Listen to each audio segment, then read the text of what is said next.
Live everywhere. Daily Co's Radio on netrootsradio.com presents David Walton. Kagro in the Morning Show.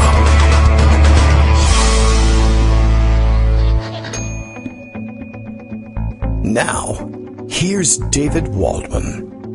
Hello, good morning everybody. It is Friday, September 27th, 2019, our last show for this, let's say, topsy-turvy week, and things are going to get even more topsy-turvy, topsy-ish turvy-wise. I don't know, how would you express that? Next week, things will be crazier, I'm sure, if we, of course, survive the weekend. But I do have to make one housekeeping announcement. Next week is going to be crazy for us here at Kagro in the Morning World headquarters. Not a good time for it, but I gotta take a day, unscheduled day away from the microphone on Wednesday. So I'm looking to see if I can't maybe get a different day for Joan to come by, but also on Monday. Now Wednesday is unscheduled. Monday I just forgot about. Monday, of course, the Jewish holidays begin, Rosh Hashanah, and as you know, the Congress set to take a recess for the Jewish holy days. And not very likely that they'll suspend it either, although some differing definitions about whether or not they're going to be working during that break and what that actually means. But yeah, potentially we could be left without a live show on Monday and Wednesday of next week. So, as part of our emergency measures and also to keep things humming, therapeutically speaking, I can't keep Greg Dworkin off the air for that long, especially at this juncture. So we have another crazy special episode for this Friday, and I'm always thankful for any day where I can get help in organizing thoughts and moving the show forward. So Greg will join us today. He's got there's actually impeachment polling out there, so it's impeachment related, but a slightly different take on things, the information we need to know in order to settle the question of which approach maybe, sort of, kind of, should we be taking to this question. Twitter world and political world aflame with differences of opinion over how many different differences of opinion we should be allowed over these different questions of how to proceed with impeachment. I see that there are some people taking umbrage already at the idea that people aren't entirely happy and thrilled with the approach that it sounds like Democrats are strategically going to be taking with this question. And they've simplified the issue to, well, before you were saying we weren't moving fast enough, and now you're saying we're moving too fast? How could that possibly be? How could you possibly square that logically? Though to me, it reads like one group of people saying, I don't like the way you're proceeding on impeachment right now, and then ask the same people later when the approach changes, and the same group says, well, I still don't actually like the approach you've taken here. That doesn't seem that logically inconsistent or difficult to understand for me, but all right, we'll all be discussing it. I'm sure there's a difference of opinion out there among you as well. We'll settle it all inside of 2 hours. That's the benefit of doing this program. Everyone knows what they're doing and exactly how to proceed after listening to the program. So that's the good news. Daily Co's Radio is live now. I was about to tell you, as Bill has passed on to us from Portland, Maine, things are so crazy that Kagro X, me, David Walton, needs backup. It's true. Dem from Connecticut, Greg Dworkin, joins the broadcast to keep you informed on the current path of Hurricane Dotard. And yes, he's bringing his Sharpie so we can make the path go anywhere. That's fantastic. Good morning, Greg. Good to have you here again on a Friday. Well, good morning. There seems to be a whole lot going on here. It appears that's the case. Things change from day to day. That they do. So, it's funny, the whole arc of this. You have all the people who are, and I say on the activist side, certainly, who say, look, we got to impeach. This is impeachable stuff. I don't understand why you're not impeaching. And then you have a smaller, much smaller, I think, faction, which I was in, which was, keep your powder dry, do it when the time comes. It's not that Nancy Pelosi has this incredibly grand scheme. We all know she doesn't want to do this, but you know what? She doesn't want to do this for explainable reasons. Mm-hmm. You need not agree with them, but she's counting votes, first of all. She's trying to protect her caucus. She's trying to protect the Abigail Spanbergers of the world are poster child for a conservative-leaning Democrat in a Trump district. We do it because it's Virginia, and we love people from Virginia. And, she herself hasn't been convinced it's the right thing to do. What if impeachment loses? What if it loses in the Senate? And does that make Trump's case for being reelected stronger? These are all legitimate concerns. And then Ukraine happens, and it's so obvious that this is bad. In fact, it's so obvious that it's bad that there's like 300 people in the Washington Post who are security analysts saying this is really bad and you ought to impeach this guy over it. So then all of a sudden, Pelosi changes her mind. She's forced to change her mind by the activists who have been working on this. We talked the other day about, for example, the John Larson town hall a month prior, where he was hammered by people saying, why aren't you impeaching? And the news stories, which I believe actually suggest that the 7 freshmen, Abigail Spanberger plus 6, Elaine Luria from Virginia also, Virginia too, is not exactly a hotbed of resistance. As she replaced Scott Taylor, it's Newport News and some of the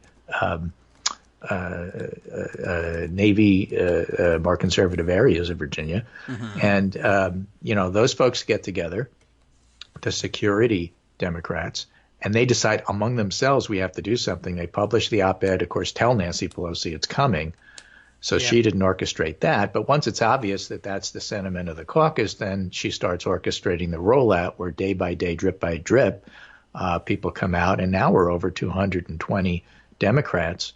And that just happened over a matter of days. I know that the news cycles circle around really, really quickly. And it was only yesterday we were reading the whistleblower complaint on the air. Yeah. But a tremendous amount has happened. And now we're starting to talk about a fast, focused impeachment rather than a broad, slow impeachment for a variety of reasons, again, arguable. But, some of the logic is the public understands this. This is something that the public understands. I saw a political cartoon in my local paper, for example, which is a Hearst paper. On their cover, and we'll get to some of the other covers, but on their cover it was highlighting Jim Hines. And again, this is why local representatives ask questions, and they don't leave it all for counsel. Himes wanted to be in the paper. There he is. Jim Himes asked questions of Director of National Intelligence. And so that's the story he wanted. But the cartoon was the White House with word balloons. Yeah. And the word balloon one, and I'm just paraphrasing because I don't have it in front of me. Word balloon one was, Mr. President, do you think we should talk to Iran? And the other thought word balloon was, why? Do they have dirt on Biden? Yes, and that's I believe it. how this kind of stuff filters down to the population. Yes. It isn't just a 20-minute or 2-hour or 5-hour that you didn't watch, but I did grilling of the DNI about what is this all about. It's the headlines, and it's the headlines every day, and it's the repeated headlines. It's the political cartoons. A friend of mine was telling a story about how even in a Trumpy area, she was starting, because she has kids, and she was starting to hear it from the visitors' kids, in a Trumpy area, that nonetheless, oh, good, this is happening. This is great. At least people recognize that Trump isn't so great, pointing out that it's filtering down to the kids. And, of course, that's the next generation of voters. That's the side piece of that. But the point is this stuff takes a long time to filter in. And yet when you keep hammering day after day after day with similar stuff, it is going to sink in. So what did we have yesterday? We had the revelation, really, truly bombshell smoking gun revelations about what the whistleblower thought. Then we have process stories about how did the whistleblower come to this conclusion, and even a controversial New York Times, this is who the whistleblower is. In their defense, the White House probably already knew. But then to make it worse for the New York Times in doxing the whistleblower is Trump's comments at a fundraiser that the LA Times published with, and apparently there's both audio and video of this. Yes, now video. Basically saying that, listen, who is it that gave this information to the whistleblower? It's kind of a spy, and you know what we do with spies. Hint, hint. Hint, hint, hint. So actually, that's also known as witness tampering. Mm-hmm. Yes, that too. So, you know, none of it's looking good. Pelosi had basically she had an interview this morning on Morning Joe where somebody mentioned Barr, and she just threw out, in the way that she does when she's passing along, she just throws out these lines with a scornful look and rolls her eyes and says, well, you know, the Attorney General is compromised. Yeah, we are at that point. And we are at that point. So people realize that, and that's how it gets into the conversation, and people realize that. And so if Barr and or his Department of Justice that he is responsible for start tampering with things like the memo / quote transcript end quote that isn't a transcript from the Ukraine phone call and bowdlerizes it, sanitizes it, nobody's going to fall for that anymore because they know that drill. They've seen that movie. And that's the funny thing, you know, the hearing yesterday in which the Republicans and Democrats got to grill the DNI in and of itself was significant. But one of the notable things about that, and we'll talk about that a little bit more, one of the notable things about that is that the Republicans didn't have much of a defense. Devin Nunes went into his usual, who leaked this? Yes, right. And the president. Ignore the news. Just figure out who leaked it, because that's really the important story. Yes. Stop turning us in. Who is ratting on the president? Stop turning us in. Exactly right.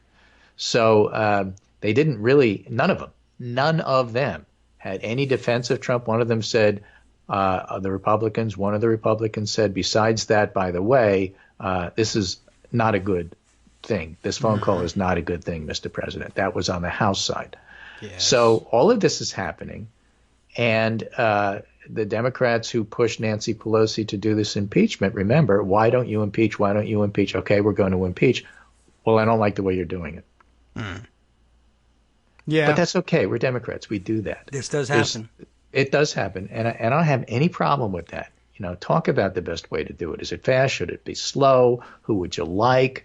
There's a lot of stuff coming out here. Meanwhile, while this is going on, Rudy Giuliani's being a complete nutball, as he usually is, and implicating himself, not only trying to extricate himself, but pulling Mike Pompeo deeper and deeper and deeper into this. He made the rounds yesterday, and maybe even this morning, I don't know, but certainly yesterday, Laura Ingraham and all the Fox shows, he was on like every 15 minutes, Is that even around? holding up his phone and saying, oh, no, I was asked to do this by State Department. Here are the memos. I got the receipts. I didn't do this by myself. I wasn't freelancing. Don't forget, he already said, I only do this for my client, and that client is Donald Trump. But now he's saying, I was asked to do it by State. They were glad I did it. I'm a hero. I'm going to get a medal for this. He did say that. He did say that. He really did say he was going to be the hero in this. But when he says State, he means Mike Pompeo. I guess Mike so. Pompeo is State. The State Department ambassadors don't go ahead and invite Rudy without Pompeo knowing about it. No, they engineered the issue with the ambassadors. We could talk about that later. But I mean, and there's a whole chain of exactly what did they do and how did they get the prosecutor to bring up Biden and how are they trying to fake information, this and that and everything else. So they're like totally implicated. And Rudy Giuliani's actions are simply pulling the entire Trump apparatus deeper and deeper and deeper into this. And of course, he doesn't see that, and nobody's telling him to be quiet because they just don't get it. In fact, they probably honestly don't even realize that what they're doing is that could be. They may also just think I have no control over somebody like Giuliani. He who works on the behalf blanche. of Trump and and in this case, Mike Pompeo. Now, the fascinating thing is that this is all playing out on Fox News, okay? And Gabe Sherman has this amazing article in Vanity Fair. It's Management Bedlam, Madness at Fox News as Trump faces impeachment. A Trump identity crisis at Fox as Hannity frets, Lachlan Murdoch prepares for a post-Trump future. Paul Ryan, who is on the board at Fox, whispers in Rupert's ear, and Shep Smith and Tucker Carlson trade blows. So Shep Smith has been told not to yell at Tucker Carlson anymore. No, don't listen to that. Tucker Carlson was on and had Joe DeGenova, who was yelling at yet another Fox legal analyst, Napolitano. Napolitano said bad things about Trump. DeGenova said bad things about Napolitano. Shep Smith said bad things about DeGenova. Tucker Carlson was chuckling at all of this. Fox management said, stop this. Meanwhile, Paul Ryan feels like he has, now that he's finally in a position of power, which is to say on the board at Fox, that's what the story was. He actually feels like he has more control and can possibly do something about Trump. And so he's talking to Lachlan Murdoch about preparing for a post-Trump Fox News. Yeah. And what's their identity going to be? It's fascinating. So, talk about Dems in disarray. This is, the power center of the Trump base. And, it's just a fascinating story. So all of this is going on. And I just thought I would take a look at some of the news coverage for this morning. So I put together this tweet chain here. I was just taking screenshots. News coverage of this? Okay. Stellar coverage from the Washington Post. And I did put it in that little, I always send you a long list, so sometimes it's hard to find, so I'll just put it right at the bottom here so you can follow along. But I will just use my eyes to look at it now. Yeah. So stellar coverage from the Washington Post. Whistleblower working in stealth almost single-handedly set impeachment in motion. Effort to shield call with the Ukrainian leader was part of broader secrecy effort. I will just point out this is not the group of headlines that Trump was hoping for. Analysis, what you need to know about the impeachment inquiry. Read the whistleblower complaint. Almost a spy. Trump's remarks about whistleblower at UN event. UN. United Nations. The organization put together to stop violence all over the planet, and Trump is threatening to kill people. Yes. Really good. In gambit for Trump, Giuliani engaged a parade of Ukrainian prosecutors. Trump writes the GOP impeachment playbook, scorched earth, but will it work? So that's, really, and that's just all on the front page of the Washington Post this morning. You could see it online. Decent coverage from the New York Times, although they do screw it up a little bit. They have this whole little chart here where they try to show who the players are, all pointing to Joe Biden as if he's the it's amazing. They forgot to say semiotic nightmare. All right. Yeah, they forgot to say false accusations. So all signs point to Biden. All signs, in the it's sense amazing. that none of them do, but right. Okay. The LA Times has news analysis. Ukraine saga reveals how Trump has been aided and shielded by loyalists. Okay, that's fair. All right. USA Today went with the nutter. They have a big graphic Giuliani on whistleblower complaint. I will be the hero. Yes, that's. And what does this mean for Pence? Which I think is a reasonable question. Yes. And then we went to the Chicago Tribune site, which is funny because they didn't get anything at all about this, but they did have a story about how the Cubs blew a playoff spot in 8 simple steps. So I give them a pass because Joe Madden's job is in danger. So I get why they did that. But I was reminded of an old Tom Lehrer line when he was talking about the news of the day. And he said, it happened during baseball season, so the Chronicle may not have covered it, which I thought was a great line. But the Chronicle did cover it, so I went to the San Francisco Chronicle. Impeachment is a show. Democrats' job is to make it a must-see.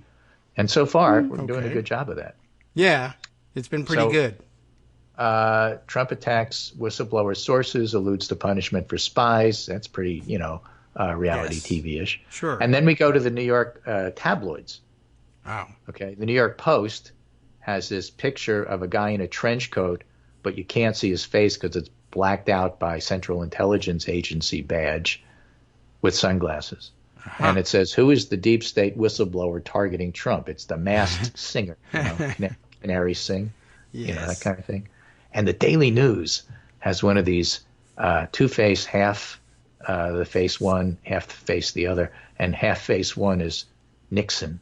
And the other in kind of reddish, scary tones. And the other half face is Trump. And the headline is Tricky Trump. And so for those of a certain age, you know exactly where this is going. And you don't even need to cover it. So reddish, scary tones. Did they have to colorize the Nixon photo to make him as orangey red as if you just click on that, follow it down, you'll see it. But, okay. It's really, really a good image. That's probably the image of the day. And so I tweeted this and said, you know what? Why don't everybody just tweet in your own local papers and see what they're covering? And people have been doing that. right? And so there's a story in the Hartford Courant about in Trump country in the Naugatuck Valley and all the places that tended to be Joe Lieberman country. They're talking about, interestingly, of course, everybody the interview is over 70. And all the men are still with Trump, and all the women are saying, I don't know, this stuff really bothers me. And this is in solid Trump country. So, if the women are splitting in terms of at least I'd like to hear what's going on, that's a win. Yeah. All right. Now, Trump didn't carry Connecticut, but he carried those areas of Connecticut. And then Nathan Kalmo, who's a political scientist I follow on Twitter, tweeted in his Baton Rouge, Louisiana front page, and he said they didn't do any of the politics, but a camel did bite somebody. Camel. Yeah. All right. So that's what's going on in Baton Rouge. This is local, right? So it's all important. Okay. But I just wanted to give you a flavor of how this is being covered around the country. And remember, it's just the beginning. So yeah, we do have polling to go over, but part I think of the story here, I have a pre-polling roundup Nate Cohen piece. Then we have the polling, and then we have the post-polling roundup Nate Silver piece. It's actually by someone else, but it's from his 538 site. So we're going to do a Nate sandwich and just try to cover what this polling actually means. Flavor, and now we got the sandwich. Excellent. Yeah. That's all the camel was after, by the way. Yeah, trying to get a flavor. They also spit and they smell, but that's okay. Yeah, me too. At least, I don't know. Maybe it was a racing camel. Racing camels are different. Yes. Oh, right. Well, no wonder they smell. They've been working out. They're actually very valuable. What polling can tell us about impeachment and what it can't? Okay. Right? Until now, it was clearly unpopular with the public. Now it's hard to predict. It wasn't that unpopular either. A majority of Americans have long opposed impeaching President Trump. Whether that will change or what happens if it doesn't, or some of the many factors, that we're going to be talking about today. Okay. There's at least the potential for public opinion to start to shift. This is, again, written before we got the polling. Right? Oh, yeah, okay. All right.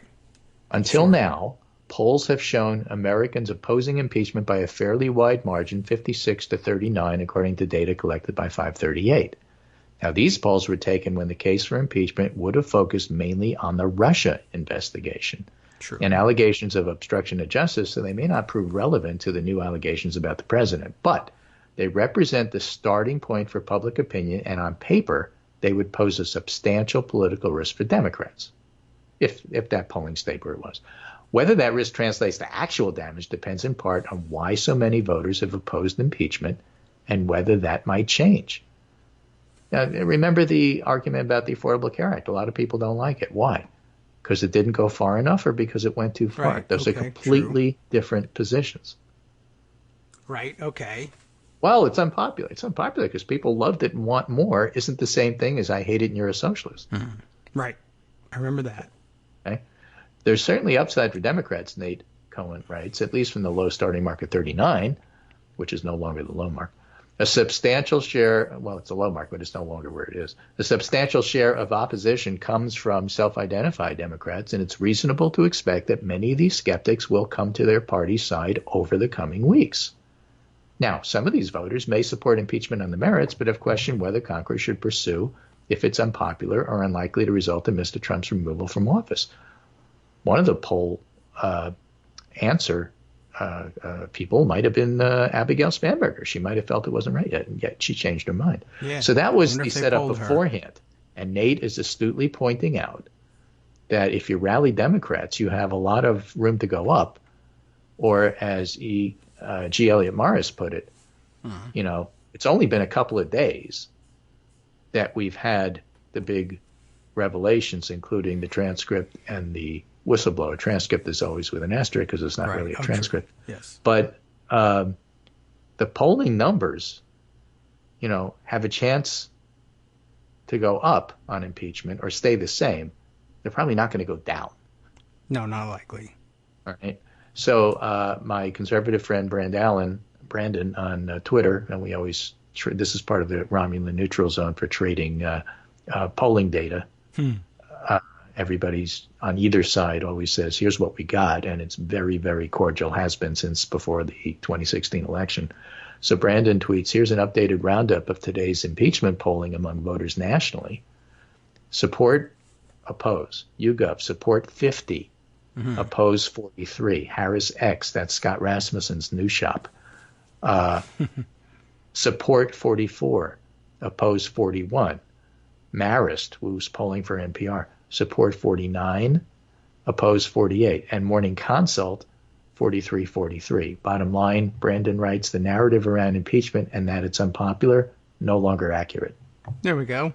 Although it took him such a long time to get around to it not being accurate that George W. Bush was popular. Exactly. And then we can take a look and see that a lot of the movement in the polls actually has been from Democrats coming home, just as Nate Cohn predicted. And the one I like is the HuffPost YouGov poll, yes 50, no 43. That's a +3 on the yes and a -1 on the no. And again, when you look deeper into the polling, you find that a lot of it, in fact, is Democratic movement. But in this story on Marist, it says the pollsters warn that new developments could change public opinion quickly, especially with 7 in 10 saying they're paying attention to the news. This is one of those things that's breaking through.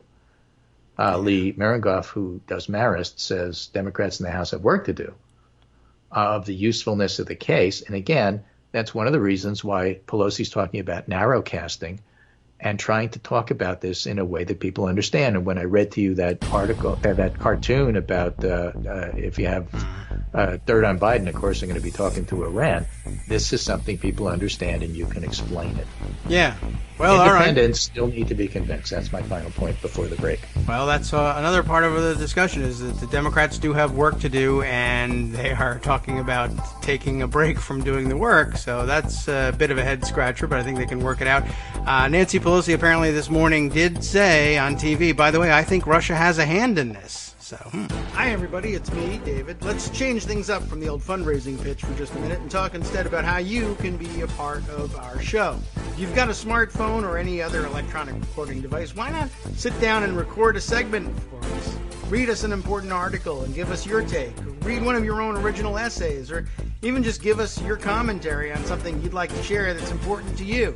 Then send the file to me at kagrox@gmail.com, and I'll try and work it into the show. Short segments, a few minutes in length, are easiest to fit in. And of course, I can't always guarantee that I'll be able to play everything, but if you've ever shouted at your radio or TV about something you wish was being covered, here's your chance to change that. Make the show your own. Send your submissions to me at kagrox@gmail.com.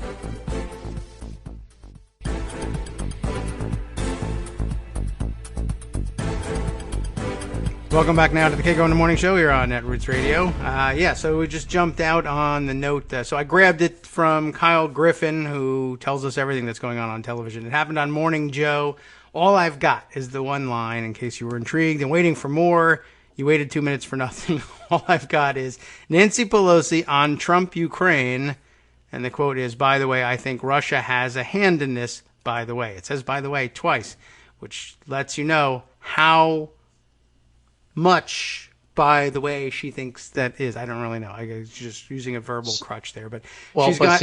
But go back to the point I was making before the break, and that is, I was making it. Therefore, it's important. Let's go back to it. Okay. The idea here is that it's explainable. Ukraine is explainable. This is abuse of power, and he was trying to shake down the Ukrainian president over manufacturing dirt on Biden. That's what the story is. Russia is confusing.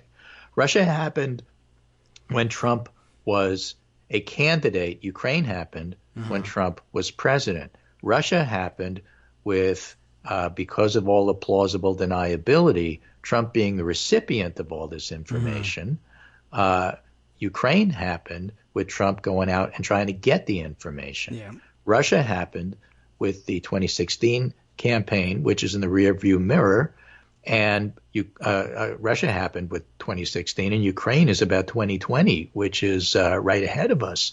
And so there's a whole variety of reasons why Russia may be the bigger picture, but for explaining it to the public, Ukraine is more important. And I still take the position that if you can do this properly and explain Ukraine, then you can turn around and say, okay, now that you understand Ukraine, let's go back and look at Russia. Yes. And so if you say narrowcast Ukraine and you pull in Rudy Giuliani and Mike Pompeo and Bill Barr, and by the way, Russia had something to do with it. That's a pretty wide version of a narrowcast. Yeah. I mean, I think it's doable. I think it's even elevator pitchable, right? If people understand Ukraine, that's what I'm talking about here. Okay. Elevator pitching. So if you got to the point where people are able to understand Ukraine, I guess if I'm explaining it, I would say now, what I'd tell you about why is this deal on the table? Why does Ukraine need money? And the answer is they need money to fight Russia, which is invading their territory. Why does Trump not want to give Ukraine money to fight Russia? Because he's a Putin puppet, just like we heard from Hillary Clinton. Now, for the moment, I want to focus on what he did wrong here in Ukraine. But what I'm telling you is that he did wrong in Ukraine because he's a Putin puppet. We'll get back to that part later. But you already knew that. So for today, here's the things that he did wrong in Ukraine. I'm not saying I'm not circling back and finding out about Russia, because he only did Ukraine because Russia. But okay, we're focused on what he did in the call today. Post polling roundup from 538 actually has 6 polls. Not all of them one can compare. And what they did is trying to get a sense of the movement in the polls. They looked at post-Mueller report, not post-Mueller testimony, but post-Mueller report, when the report came out in April. Okay. Remember, Bill Barr, had a hand in that. Yes, so right. post-Mueller report, and then they looked at post-Ukraine news from September 20th. Okay. And they looked at the overall change between when the Mueller report just came out and where we are now. YouGov HuffPost, for example, support for impeachment went from 37 to 47, so that was a plus 10. That's big. Morning Consult, 34 to 43, it's plus 9. Quinnipiac, 29 to 37, that's plus 8. Harris, 42 to 44, plus 2.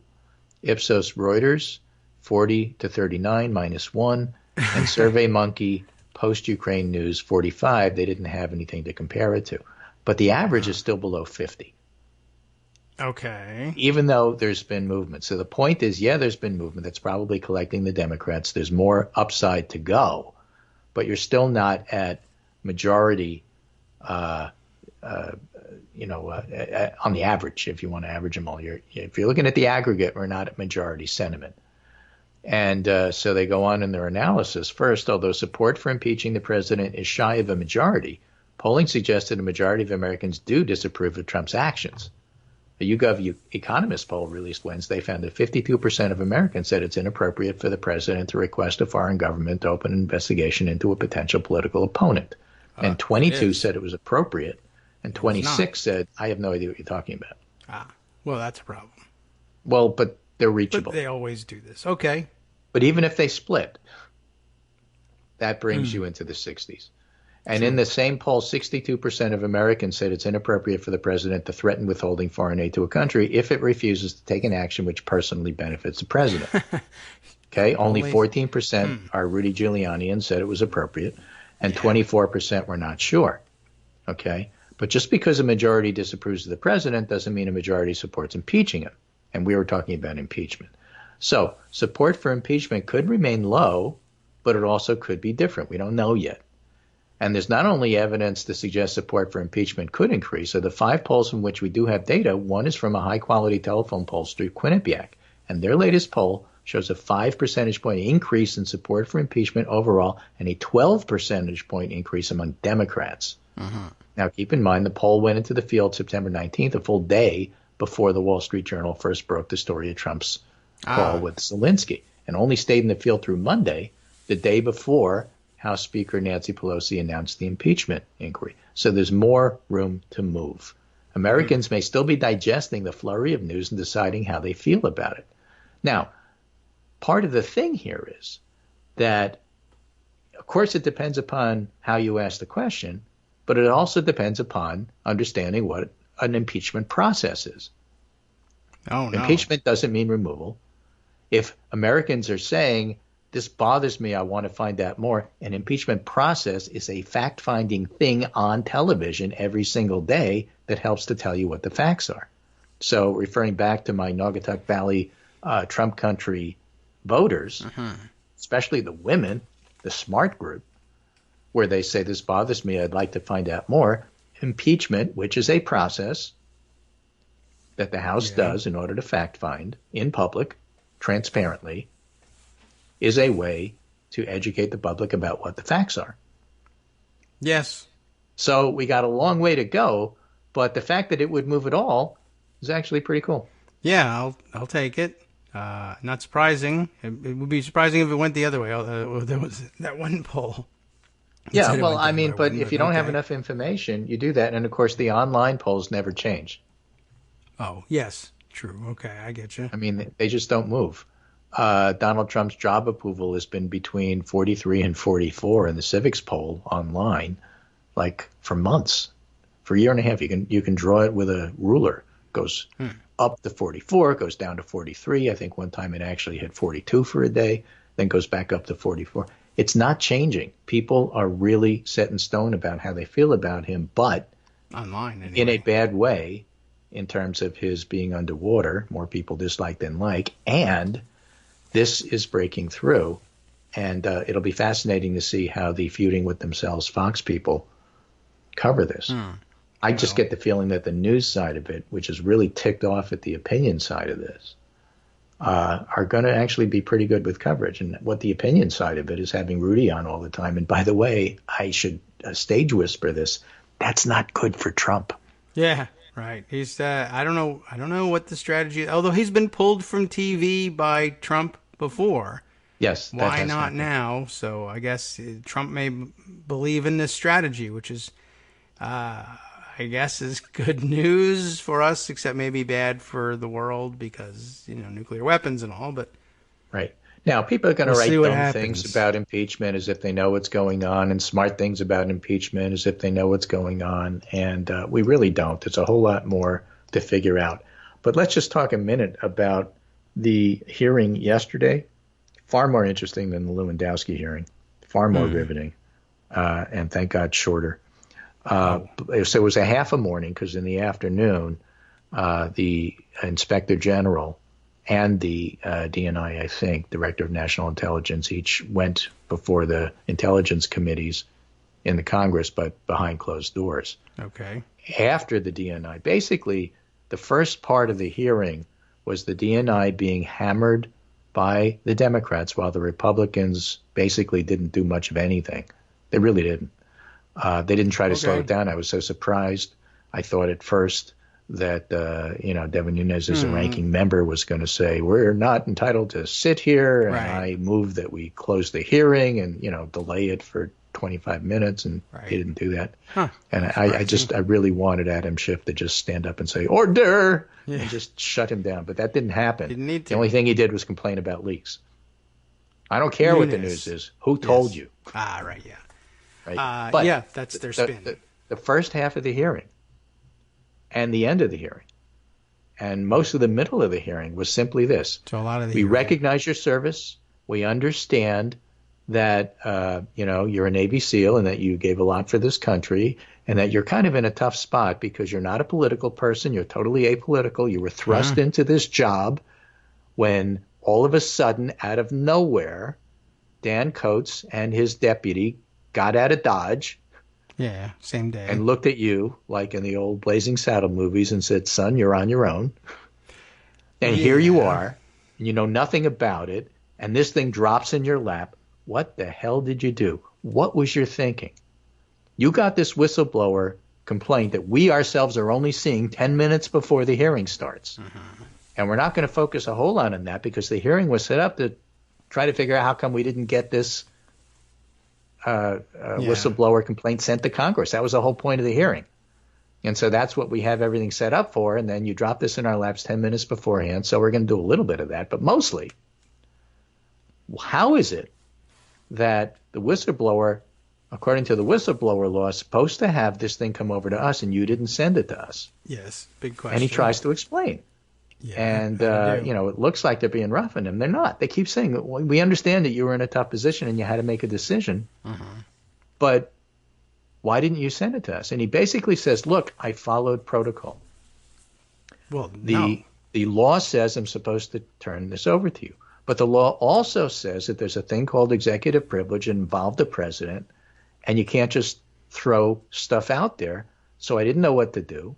So I went to the Office of Legal Counsel, and I went to the White House, and I asked them what to do. And that's a reasonable thing for a bureaucrat like me to do because, that's where you're supposed to get your guidance from the lawyers.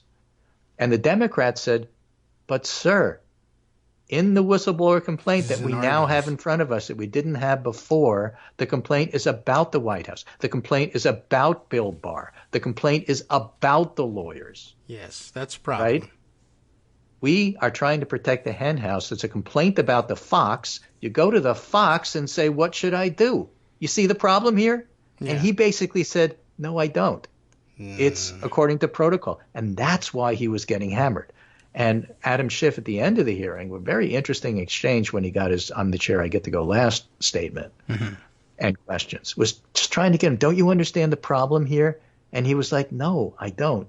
And I'm thinking, oh boy, this guy is just so far over his head. This is not a job he should have. The director of national intelligence is supposed to be connecting the dots. He's supposed to be able to say, you see this dot, you see that dot, you see that dot. Yes. Thank you for telling me the dots. I'm the guy that can pull it all together and has the insight to say, this is something you should step back from, and now you can see how the dots make a picture. Yeah. That's my job. That's and then true. I have to summarize that, and then I have to go tell the president. Of course, he is only acting in this capacity. Well, he's telling the committee, I don't see anything but dots. Yeah, I mean, what we found out was that everyone else capable of the job was forced out for whatever reason, and there may be someone else, but it isn't him who can put that stuff together. Or, of course, the other possibility is, sure, I have that ability. I remained willfully blind, though, because I was the one that was scooped up out of obscurity by the president, and I appreciate that, and I don't want to do anything to damage that. But there's several sides to this. I mean, and again, I'm not talking about motivation. I'm talking about, maybe a little motivation. Are you not seeing it because you're willfully blind? Or are you not seeing it because you're simply not capable of seeing it? Yeah, neither explanation is good, and I guess that could have been made clear, given his position. Yeah. Right? I'm the guy that's supposed to see it. Yeah. Well, all right. You could say, I'll take you at your word that you weren't willfully blind, but you were that's the limits of your ability. Therefore, you're fired for that reason. So, fine. But, I mean, I don't know if that's actually in our authority. But you could certainly point out, well, okay, so you're incapable of looking across the full range of intelligence inputs and synthesizing a picture for that's your job. The administration. So you're out because you can't do it. I believe that you can do it, but you're being willfully blind. But okay, that's the sword you want to fall on. In the old Myers-Briggs stuff, you're an N. You're supposed to do this. Right. You're supposed to have insight. You're supposed to jump to conclusions based on this and this and then go check them out. You're not supposed to be a dot guy. That's your deputy. Yes. It's also a very interesting illustration of the shortcomings, in a way, of the law itself. That we keep complaining that, look, these things have been drafted with the assumption that you can always trust and go to the president and Department of Justice to find out what's going on. And so what if the complaint is about the president? At the end, Adam Schiff was trying to get McGuire. McGuire's his name? Yes.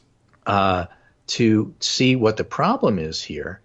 And he was doing it from the point of view of, well, wait a minute. You're telling me that the whistleblower law says you're supposed to turn this over to us, but given the constraints of your reading of the statutes and the advice you've gotten from the lawyers, okay, you're saying you can't turn this to us because it's executive privilege because it involves the president. So, which is wrong. The law says that you're supposed to give this to us, and then this other law says you can't, and you're basically telling us that if it's about the president, you're never going to be able to give this to us.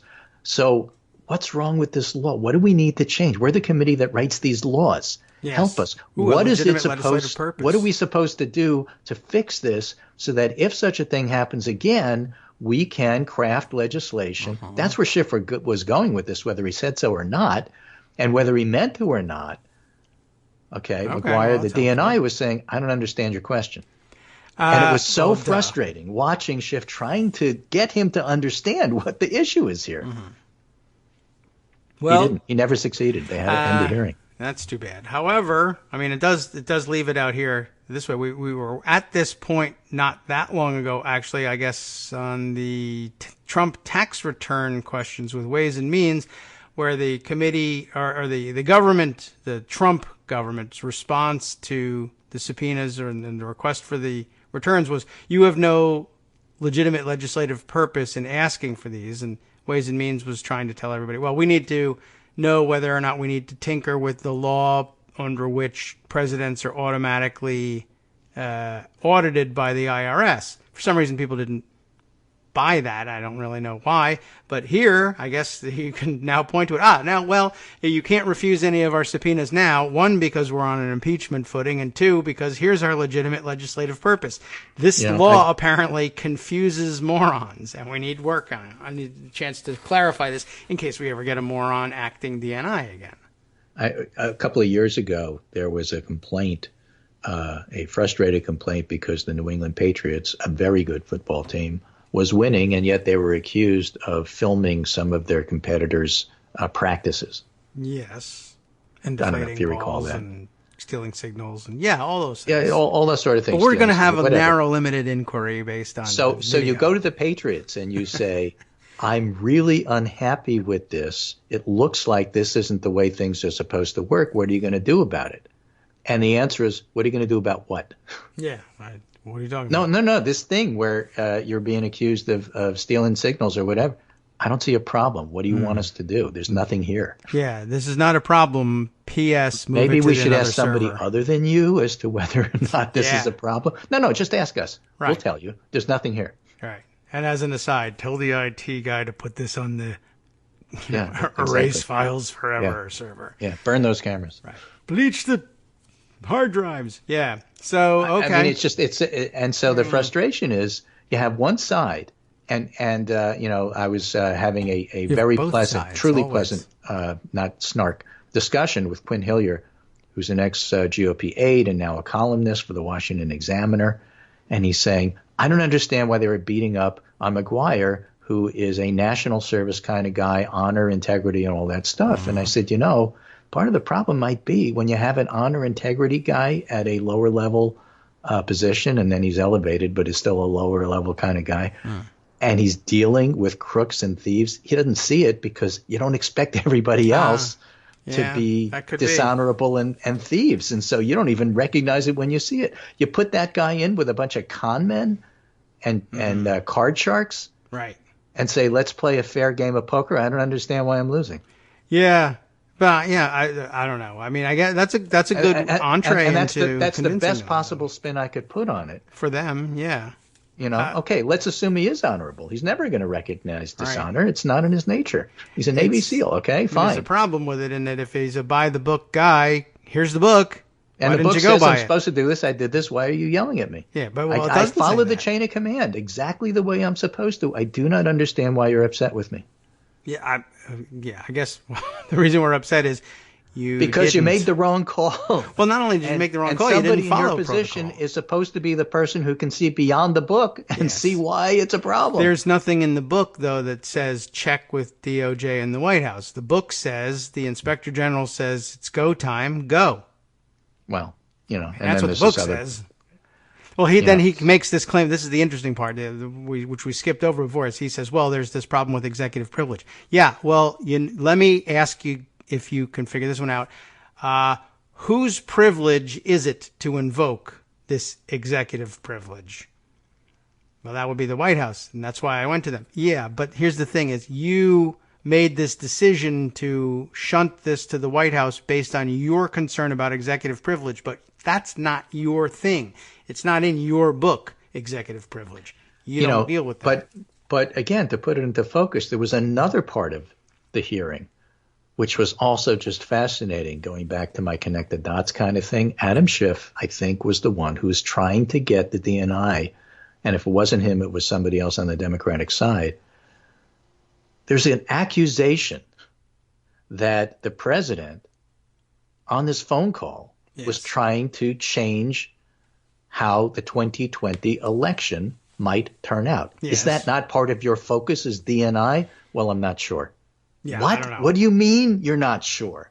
This is the whole nub of the problem. Do you not see why there's a problem here? I don't understand your question. I mean, it was like, wait a minute. All right. Do you not see the big picture here? This is not a big picture guy. He's a small picture guy put in a big picture role. It's obvious he doesn't fit. Yeah. And it's just, it's not picking on him. No, I mean, he's just not fit for the job. And I mean, maybe it's uncomfortable to watch, but it's very uncomfortable to watch. Awful. And so my conservative friends were getting mad because the Democrats were beating up on him. But that's not what that was. That's my point.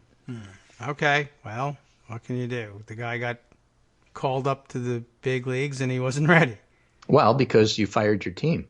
Yes, right. I mean, that's an important point. That they called him up for that reason. And I think I don't remember exactly, but I know in Sue a lot Gordon, of other who was summarily dismissed by Coates right before he left. yeah, Right, would have done maybe. better here. I mean, that was Sue Gordon. I think it's still something of a mystery exactly why she left and who told her I like to go. put the best possible spin. Yeah, and Okay. that yours is that.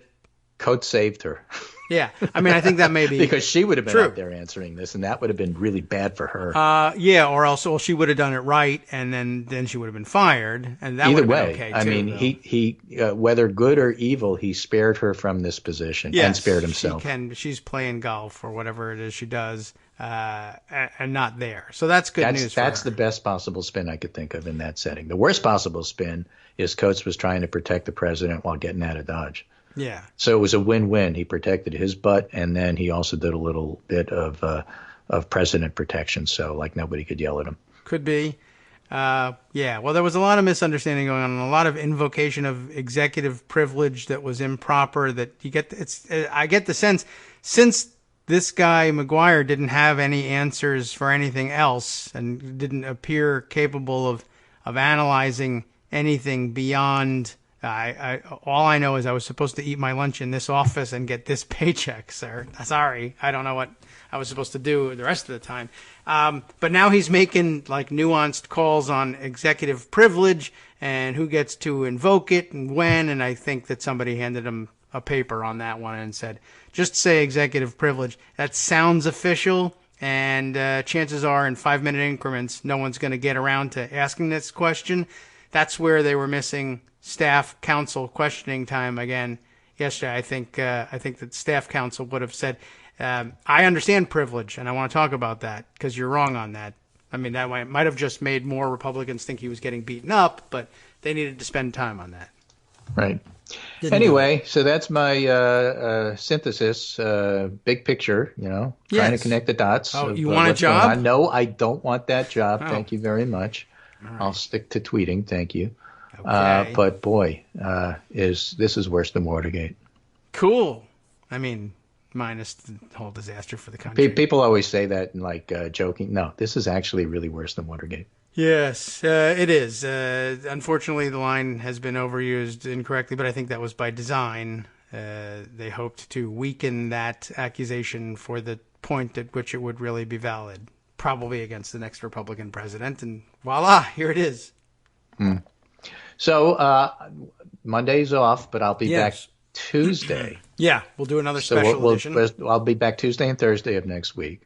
And we'll talk again. I have a feeling stuff's going to happen, but, it's not necessarily going to happen with the lightning speed that it has the last few days. Of course, our Washington Post, New York Times, and other intrepid reporters from various and sundry outlets may have something to say about that. But in the meantime, I hope we've done a decent enough job trying to keep your listeners up to date about what's going on in a shifting landscape where the ground is just shifting landscape. Holy shift, we can say. Holy when it shift. happens. It should be an interesting. And Holy weekend shift is coming. back, man. Adam Schiff, as a matter of fact. The weekend is coming. I don't know. I was thinking about it yesterday. I'm not certain whether this will be a quiet one. Will they sequester the man, This or thing's a does he quiet go one, crazy? but at least it'll allow us to take our breath, maybe Yes. do a little more polling, get a sense of where things are at, and Yeah. all that sort of stuff. So take care. Good luck. Thank you. You only got too. an hour left, then you have the weekend. So that's good. Right. Unless we'll stay on the air 24/7 until Well, you can. we drop. Yeah, we can try that. I don't think so. All right. I appreciate it. Thanks for coming on. I'm glad you were willing to jump in and take advantage of the I didn't time want we to miss had. this. Yeah, I didn't want to have you miss it. So, all right. Well, when we're back on the air, as many times as it takes, we'll have you come back on and tell us what's going on. Okay. Thanks, Greg. Have a great weekend, and you all knock off for the weekend too. I think that's probably a pretty good idea. I feel like doing the same, and I'm just not sure how this one's going to go. All right. One other item, before I'm not even sure. I guess we'll bring up, we can take a look at this tape. I guess now we have video of him speaking at the UN, the U.S. mission to the United Nations. And I thought Greg had mentioned that perhaps it was the event itself. If it was a fundraiser, we have another problem on top of all this problem. I don't know what you would be doing hosting a political fundraiser at the U.S. mission to the UN, but it might have been something else. But the fact that I'm not clear on this is bad news, I think, all by itself. But the things he was saying, and apparently there's now, I guess, 8 minutes plus of audio and some amount of video to accompany it. And again, I'm amazed that no one stopped him in what it was he was saying. Not only was his language crazy, but the setting was totally inappropriate. But I have a feeling that maybe the fact that there's now so much audio and video, that multiple sources of it out there, must mean I'm embarrassed to be the one to walk up and stop him, but I have to document this for posterity. I'm the next whistleblower. Pretty amazing. We'll be right back.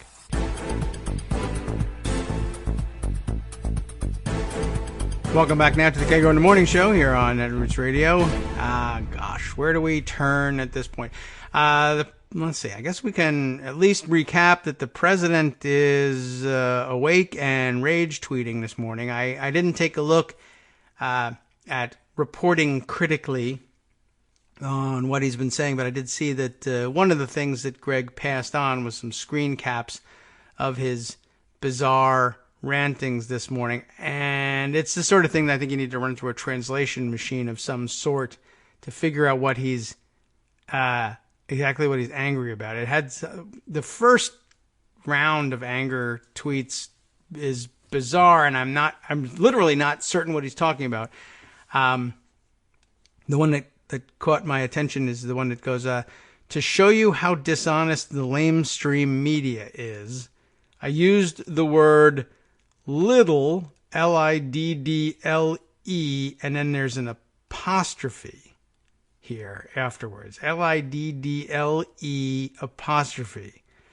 So he says, to show you how dishonest the lamestream media is, I used the word little apostrophe, not little, spelled exactly the same way but without the apostrophe.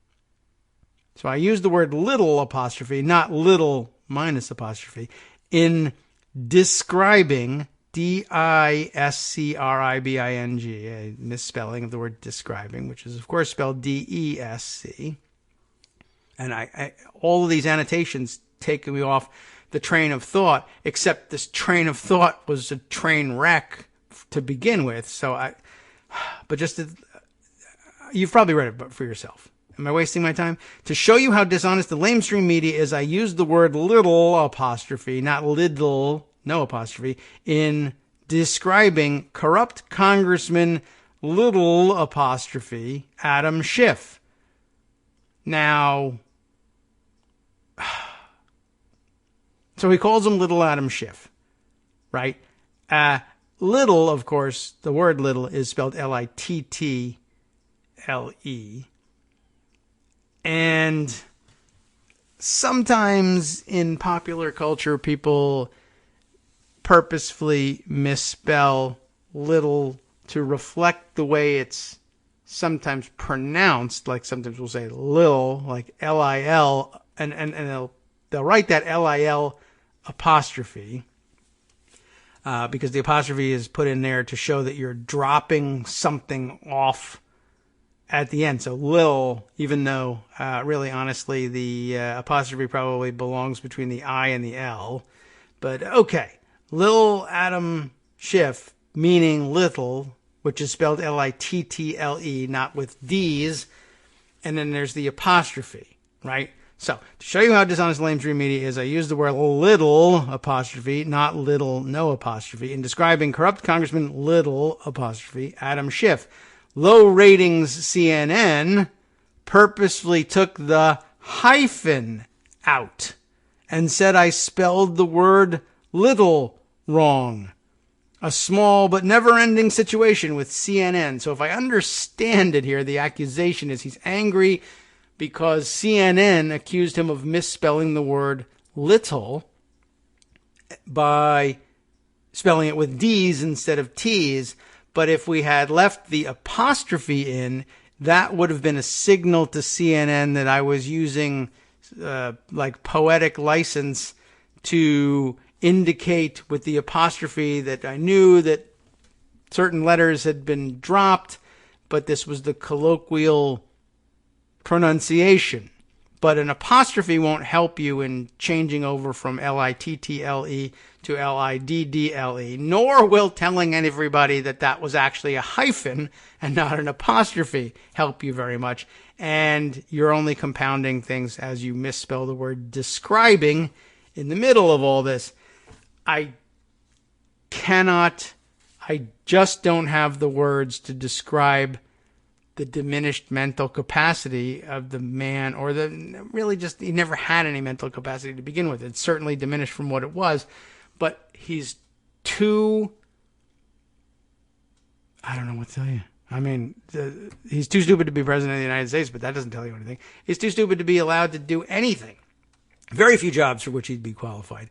And this is a disaster. And he feels he's, entitled to go on like this, which I guess tells us a little bit about what Rudy Giuliani was doing, that he was raging that, you'll see in the end of all this, I'll be the hero. And I think I saw yesterday, I don't know whether it was a direct quote or someone expanding on his thoughts and paraphrasing, but he's saying, it can't be the case, essentially, is what Giuliani was saying, that at the end of all this, that the whistleblower, the so-called whistleblower, is the hero, and I'm not. I am the hero of this story, and he firmly believes that, which, I guess it's another one of those situations where we can't quite be sure whether he's just demented or really believes this, or demented and so therefore really believes this, or is just, putting on an act, hoping that other people who might be demented might believe this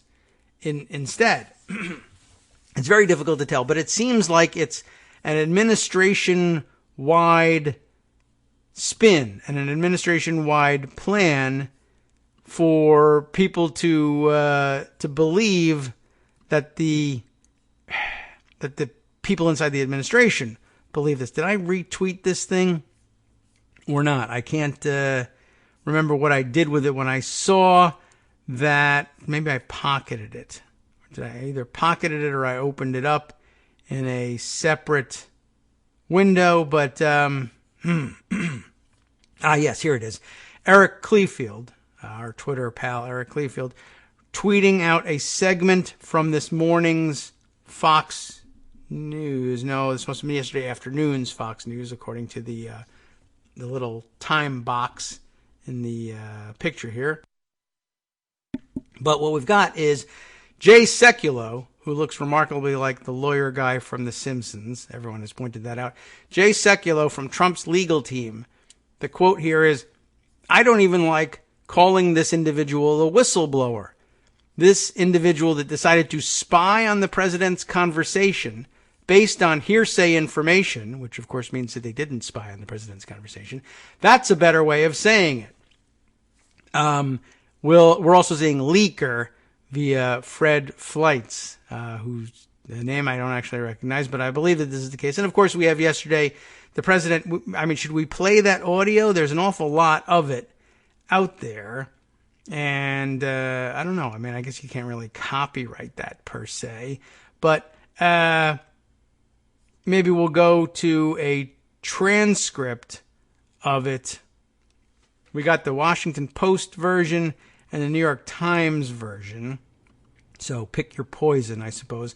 The Times comes first in pocket here, so I'll grab that. Spies and treason. Read a transcript of Trump's remarks related to the whistleblower. They also have the audio in here, but maybe we'll just read a little bit through this transcript. Again, this is happening at the United Nations, or the United States mission to the United Nations. Sort of the, I mean, does everybody know what that is? Basically, you know, our embassy to the UN.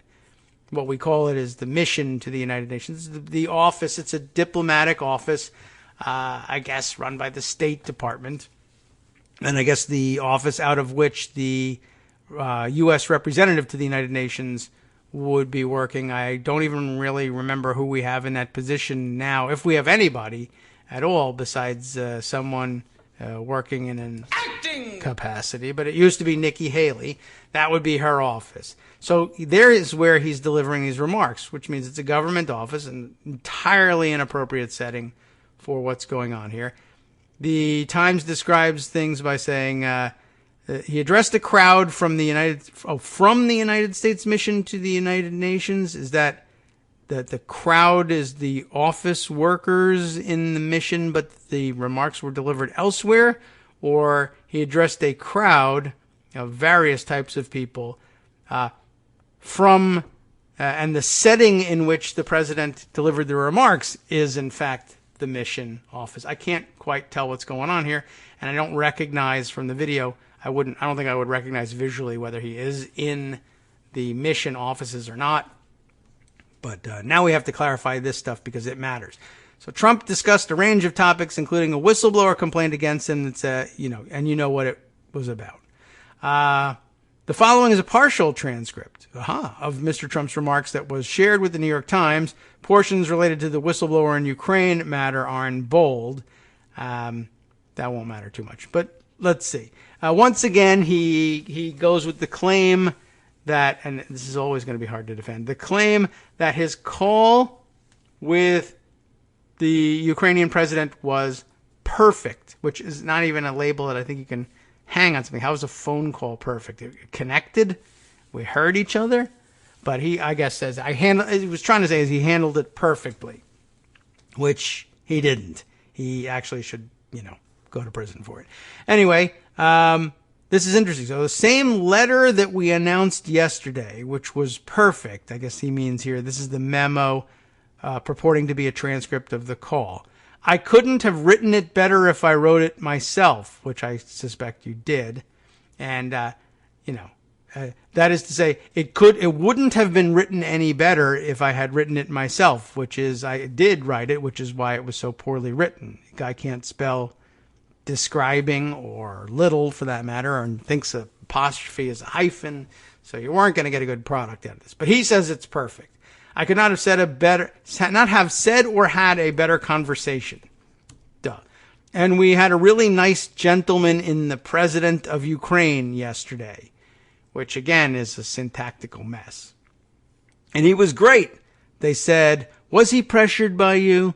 These animals in the press. They're animals, actually. Some of the worst human beings you'll ever meet. And this is important stuff. This is not bolded because it's not about Ukraine, but, everyone in the press should be aware of what he thinks of them by now. And if you're still wondering, he thinks you're animals. Some of the worst human beings you'll ever meet. Audience member calls out, fake news. That was so funny, man. Fake news. And then Trump riffs on that a little bit. Fake news, fake news. But he goes on. More to say about the press. They're scum. Many of them are scum. You have some good reporters, but not many. I'll be honest with you. Thank you. You'll be honest with me? That's the least I would imagine the president of the United States might want to do. But since you're not the president, thanks for filling us in. You'll be honest with us. And that's one of the things we battle. You'll find out, but they'll probably like you better than they like me. But I had to get us here, right? I don't even know what he's talking about. He's probably at this point, maybe we should turn to the video to see. Is he turning to somebody and saying they'll probably like you better than they like me? Is Mike Pence there? Is that what that is supposed to be? Like, you're my successor. They'll probably like you better than they like me. But I had to get us here. I had to win the election, quote unquote, win the election in order to be allowed to stand around and be quoted all the time as president of the United States. Anyway, he goes on, but they're just terrible, dishonest people. And they couldn't figure out, what do we say bad about this conversation? Yeah, they were scratching their heads, looking for something bad in this conversation. It turns out they had senators. Democrat senators went over there and strong-armed the guy. This is his favorite myth about this thing now. You better damn well do this or you're not going to get any money from Congress. Which, by the way, I guess the germ of truth in this is that there have been senators who have had conversations with the Ukrainian government, both the current Ukrainian government and Ukrainian governments in the past, and they may well have said that our preconditions for appropriating money for you are X, Y, and Z. And I suppose that's relatively close to the line, except that since no one has ever been successfully prosecuted under the Logan Act, and people have considered bringing Logan Act charges against Republican senators who do this under a Democratic president and vice versa, and no one's ever gotten called on it or even charged or even, serious contemplation of charges. Apparently that's okay. But Trump supporters are latching onto this and saying, oh, so it's okay for a senator to say, unless you meet this requirement, you won't get money from the United States, but it's not okay for the president to do the same thing. That's the hat. That's where they're hanging their hat. Of course, some parsing will help you differentiate between the two subjects. On the one level, on the constitutional level, I suppose, it's worth pointing out that you damn well better do this, even in this language. You damn well better do this or you're not going to get any money from Congress, which is a thing that a congressperson might actually be entitled to say, is very different from the President of the United States saying, you damn well better do this or I and the executive branch are going to withhold money lawfully appropriated to you and signed by me, but lawfully appropriated to you by Congress. In other words, I'm going to usurp the power of the purse from Congress and prevent you from getting this money is constitutional problem number one. Number two, of course, is if a member of Congress says, you damn well better do this or you're not going to get any money from Congress, it matters what is the this. If the this is, you'd better hew to United States policy on XYZ international subject, such that the United States government benefits by having the cooperation of the Ukrainian government, that is a very different prospect than if the this is, you'd better pay me money off the books so that I can pocket it and keep it, or you'd better interfere in order to rig my election such that I remain senator. The this matters. That's problem number two. But of course, Trump needs people to conflate the problems so that, the point really here is, look, what's so bad? I asked Ukraine for something, and so did senators. So what's the difference? What's the problem? Well, one thing is, the senators ask you, you damn well better, let's just substitute some things in here. You damn well better help this little old lady across the street, or you're not getting any money from Congress. Versus, you damn well better murder this person and throw them in a wood chipper and burn them and scatter their ashes to the wind and keep it secret, or you're not getting any money, not from me, but from Congress. And if you do get money from Congress, I'm going to steal it. That's different. That's problematic. So now we get into the bolded text here, by the way, because it's about Ukraine. So he says, you damn well better do this or you're not going to get any money from Congress. Oh, I see. That's okay. And then, here comes the bold. And then you have Sleepy Joe Biden, who's dumb as a rock. Laughter in the audience. This guy was dumb on his best day, and he's not having his best day right now. He's dumb as a rock. He says things over and over. That's how dumb he is. So you have Sleepy Joe, and he goes up, and his kid, who's got a lot of problems. All right, so I'm not going to read you the whole transcript at this point, but you should hear it, you should read it, you should see what he's throwing out there. You should keep in mind that it's happening at the United States mission to the United Nations, and that's a problem all by itself. You should hear him brag later on as to, what does he say here? But you know that you look at that, most presidential. He's talking about himself now. I just said I'm the most presidential except for possibly Abe Lincoln when he wore the hat. That was tough to beat. I assume, all I can say is the best possible assumption here is that he's joking, that the hat obviously doesn't mean anything, and he's having a laugh. But there, I think he believes he's the most presidential except for Abe Lincoln for whatever reason? Yes. He does believe that. He then goes on to lie for a while about how many people attend his rallies and how there's never been an empty seat at a rally before, which, of course, we've all seen the pictures of hundreds of empty seats. But he explains that by saying there's maybe 9 empty seats, and then the press just focuses on them, and maybe it was just people who went to the bathroom. This is what concerns him. All right. Then he lies a little bit more about Congress people that he campaigned for who were down in the polls by 200 million points, but then they came back to win by 500 billion points. More of the same, but it's unhinged rambling, most of which is not important until then he gets back around to the bolded stuff about Ukraine, where he begins on this stuff. So the whistleblower came out and said nothing. Said, a couple of people told me he had a conversation with Ukraine. We're at war. And I think he means we, Republicans, are at war with everyone who wants to hold us accountable. These people are sick. They're sick. Ring the projection bell much? And nobody's called them out like I do. I don't understand. People are afraid to call them out. They're afraid to say that the press is crooked. We have a crooked press. We have a dishonest media. So now they're devastated. But they'll always find something. I'm sure there'll be something they'll find in this report that will suit their lie. But basically, that person never saw the report. They filed the report. Never saw the call. That might actually be true. Never saw the call. Heard something and decided that he or she or whoever the hell it is, sort of like almost a spy. That's where this new spin is coming from.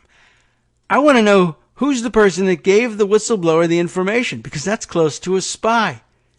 You know what we used to do to spies in the old days when we were smart, right? With spies and treason, right? We used to handle them a little differently than we do now, which is, of course, a call for executing the whistleblower. Now you have, and now some more insults for Adam Schiff. Now you have guys like Little Adam Schiff, which is spelled Little, right here in the transcript, defending you. He says, pencil neck. That name's stuck. He's got shirts that are too big because you can't buy shirts that small. I don't even know what the F he's talking about. He never was a coal miner, Joe. Let's put it that way. I don't think he worked in the mines. Do you think? I don't think so. I think he's trying to say Adam Schiff is a wimp of some sort. I don't even know. He's just babbling like crazy. And now reading it feels like I'm babbling like crazy. And so I'm going to be done with this and jump back. We'll jump back into Pocket. I'll have to look back at there's so much at the Twitter feed and see if we have, what else do we have here that we need to update you on? We got this. Let me give you the news from this morning. Washington Post. It's not even this morning. It's yesterday evening. Just to bring you up to date on Democratic strategy. Democrats eye quick impeachment probe of Trump as freshmen push for focus on Ukraine. And I think we're up to speed on what the thinking is here. So it may be that now, by this point, having spoken to Greg, this item doesn't need to be read out in its entirety, but should be read in conjunction with the quote I gave you earlier from that Kyle Griffin grabbed from Pelosi's appearance on Morning Joe, saying, by the way, I do understand that Russia is connected to all of this, which I think is a good sign. It might just be a sop, but it might, I think what we're supposed to do is to take away the possibility, even if it doesn't pan out, the possibility that a quick impeachment narrowly focused on Ukraine could be followed up either by, in fact, additional impeachment counts or continued investigation into things that are more closely related to the Russia-related problems, the more directly Russia-related problems that we've already been investigating. But at the same time, I think I grabbed this Washington Post piece from a tweet that came with some bullet points about trying to summarize what was going on. And in this piece, I think the bullets were saying that they would, in addition to moving quickly on Ukraine, have the other investigations, the other probes that are going on, wrap up, which I don't know if that concerns me a little bit. Do you mean close them down like, all right, we've gotten as far as we can, or wrap up, meaning I think you guys are actually close to being able to produce charges of some substance, and I would like for them to be formalized so that we can add them to the complaint? I don't know. I'm not sure how to read it. By the way, I guess following up on the point of, the aside of Trump not really being the president, I want to add to that reading this piece also from the Washington Post, Colby Itkowitz, picking up this little nugget. It's all in the headline. Hillary Clinton, : that's the actual punctuation they're using. It's not a hyphen or an apostrophe or anything. Hillary Clinton, : Trump is an illegitimate president. Reminds me of another person who said that and was, I think, roundly ridiculed when he did it, even though he was absolutely right, Jimmy Carter. And I believe Carter's declaration is actually mentioned in the piece here. But just by way of background, Hillary Clinton dismissed President Trump as an illegitimate president and suggested that he knows he stole the 2016 presidential election in a CBS News interview to be aired Sunday. So look forward to that in the coming weekend. The former Secretary of State who lost the presidency to Trump offered a scathing assessment to the president. His 2016 win, that should have been enclosed in hyphens, let's say, and the latest allegation that he tried to obtain incriminating information from a foreign government about Joe Biden, a possible 2020 opponent, according to excerpts released by CBS from a wide-ranging pre-taped interview for its Sunday morning show. Clinton was asked whether it angers her that none of the current Democratic candidates invoke her on the campaign trail, while Trump's rally crowds still break out into lock her up chants because projection. No, it doesn't kill me because he knows he's an illegitimate president, she said. I believe he understands that the many varying tactics they use, from voter suppression and voter purging to hacking to the false stories, he knows that. There were just a bunch of different reasons why the election turned out like it did. In June, it mentions here, former President Jimmy Carter used similar language to diminish Trump's presidency. He had diminished it all by himself by that point. Carter said, in his view, Trump lost the 2016 election and was put in office by the Russians. Asked if he considered Trump to be illegitimate, Carter said, based on what I just said, which I can't retract, I guess that the answer is yes. So, all right, just on the record that Hillary Clinton said that. I guess that's news. She hasn't said it yet, but I think we all believe that she believed it. Let's see. Other things that I wanted to share with you. Let me go over here. Let's make it this one. Quick tidbit because a break is coming up. A couple of, I thought, poignant tweets that I stored away for sharing with you. This one here from Jesse Lerich. Do I have that name right, Jesse? According to the Twitter bio here, the Democratic strategist, former communications director at Obama for America, and I guess Organizing for America, plus Hillary Clinton foreign policy spokesman. So bit of a Democratic campaign player here. But this was an interesting find. Great spot on this one. He says, this is unreal. Here's the extreme example that Chris Christie gave when he spoke to the media some time ago about the only way that Trump could actually be in like impeachable trouble. The only way he could envision for Trump to be in impeachable trouble is if, quote, for instance, if he's saying, listen, do me a favor, go investigate Joe Biden. Ding! Can you believe it? Hey, he predicted it. That was before we heard. Amazing. Hi, it's me, David Waldman, your host for Kagro in the Morning, with a brand new interruption to say thanks to all of you who support the show. Remember when I told you that our average monthly donation was about $7, for which you were getting 2 great hours of news and entertainment 5 days a week, and how that came out to about 70 cents an hour? That's a pretty good deal, except it's wrong. The math actually works out closer to 17 cents an hour. It is hard to beat a deal like that, and even harder to send your kids to college on. Thankfully, Patreon.com makes it easy to make that work. Patreon, Patreon.com, is the simple, secure way to make recurring monthly contributions to support our show. Just search for me or the show name on the site, and they make it easy to crowdfund the show so that the power of our numbers can keep the show going for just a few bucks a month. Once again, thanks so much for all your support.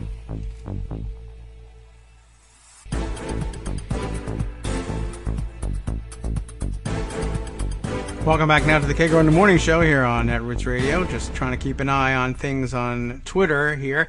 Let me jump back, though, and clarify exactly what was going on with Chris Christie. I thought I could, I did. I fit it in before the break. But just in case, just for more context, I said it was before we heard. It was before we heard, or before we got to read the non-transcript transcript, but after we had found out that it had, I guess, something to do with Ukraine, and it was a phone call and an ask for something. Anyway, pre-transcript release, though, this story in Mediaite says, pre-transcript release, Chris Christie argued Trump was only in trouble if he said something like, do me a favor, which is pretty hilarious. Colby Hall has written this one up for Mediaite. And so I guess they actually spot this. And Jesse Lyric, well, it was a good eye to spot the Mediaite story. We'll say that.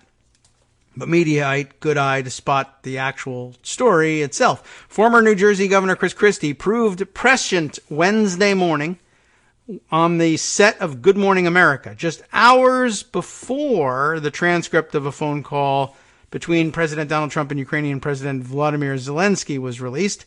During the 7 a.m. hour, host George Stephanopoulos turned to the exiled Trump transition leader to opine on how serious a threat the eventual release of the transcript, which wasn't a transcript, presents to the president. Christie immediately downplayed the significance. This is funny, because I think some people probably thought, oh, well, maybe he's still in with the guys, and they shared the non-transcript transcript with him. But, if they did that, then he really stabbed them in the back. But I don't think so. But this is pretty funny. So basically, he's still trying to spin for the guy. And every once in a while, Chris Christie, it's not honesty that drives him, I guess. That'd be unfair to the rest of the people who are actually honest to classify this as honesty. But occasionally, I don't know, he spills the beans. And maybe he's still mad. He might actually be mad at Trump and be off Team Trump at this point. But so how serious a threat is the eventual release of this non-transcript transcript? And Christie, thinking he's downplaying the seriousness of things, says, look, he dismissed, as it says, the seismic reaction that Democrats are having, calling it an overreaction. Stephanopoulos pressed his guest, saying, if the president of the United States was encouraging a foreign leader to investigate a political rival, that is arguably an impeachable offense. But Christie brought up context to better understand what would be in the transcript before painting what would ostensibly be the worst case scenario. What would be the worst case scenario? Christie says, for instance, if he's saying, listen, do me a favor, go investigate Joe Biden, That's one thing Christie offered, adding, if he's saying, listen, I'm concerned about corruption, you've just gotten elected, we sent hundreds of millions of dollars over there, you need to start looking at this, for instance. One of the things that occurred was the Hunter Biden situation. That becomes totally different. Now, having read that, I'm not 100% certain exactly where would Chris Christie draw the line? It wouldn't surprise me, for instance, now to say, well, he mentions Biden's son. That's Hunter Biden. So basically, that's what I was saying, that it's this other thing. The article, though, goes on to say, guess what phrase the transcript, which isn't a transcript, included. Though the specific request was related to cybersecurity firm CrowdStrike, Trump did ask his Ukrainian counterpart to do him a favor. According to the transcript, which isn't a transcript, Trump said, as you know, I would like you to do us a favor, though, because our country has been through a lot, blah, blah, blah. He goes on to mention CrowdStrike. We got something of an explainer about why Fox News TV talking wackos told Trump that he should believe that CrowdStrike is a legitimate problem, which it isn't. But yeah, I mean, now it says here, notably, Trump never asked Zelensky to investigate Biden as a favor, but he did ask him to look into it. And the transcript was, there's a lot of talk about Biden's son, that Biden stopped the prosecution, and a lot of people want to find out about that. So whatever you can do with the attorney general would be great. Yeah, I mean, actually, quite honestly, now that I'm looking at this, I think that Chris Christie would claim that this wiggles through the what do you call it? The loophole that he left for himself here. He'll claim that it's the other thing, that if you talk about Hunter Biden, I mean, but I see what he's saying is I think if you really padded the conversation with lots of additional verbiage, there is the possibility that you could get away with it differently. Listen, I'm concerned about corruption. You've just gotten elected. We send hundreds of millions of dollars over there, and you need to start looking. If he had said, continued to say, well, you need to start looking at various instances of corruption which have been alleged in your country, because we're concerned that, money that we're giving you for good purposes could go to waste, because that's what happens in corrupt countries. And if he left it there and just winked about Biden being one of those subjects, he probably could have gotten away with it. I think Trump thinks he did that. I think it's possible that Christie might still think Trump did that, but he didn't, because Trump can't do nuance, and he can't, it's like handing him the note, do not congratulate. The first thing he does is congratulate. So I think that he was coached on the call and then just blew the coaching. I think that's entirely possible. Okay, another thing I wanted to share with you, another Twitter comment of note. I think this is an important one. John Wunderlich, who, let's see, he is is he still? I guess he is the Sunlight Foundation Executive Director. I've always found his work kind of interesting, and he had a great tweet thread, I thought, which I'll share with you just by reading it through. This whole situation, and you know which one we're talking about. This whole situation is a hell of a comeuppance for congressional Republicans who have ignored each Trump pathology on its own. The Ukraine story rolls most of them up together, each showing why Republicans should have taken a stand in the first place. The inaction created the super scandal. Now, this is important on a number of levels.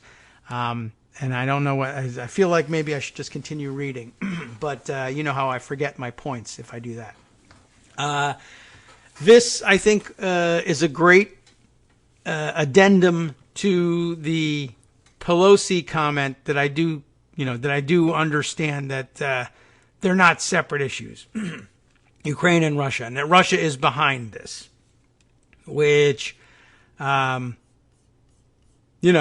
think is an important thing to keep in mind, and an important thing to not to lose sight of in all of this, especially if you are going to move quickly on a Ukraine-focused impeachment.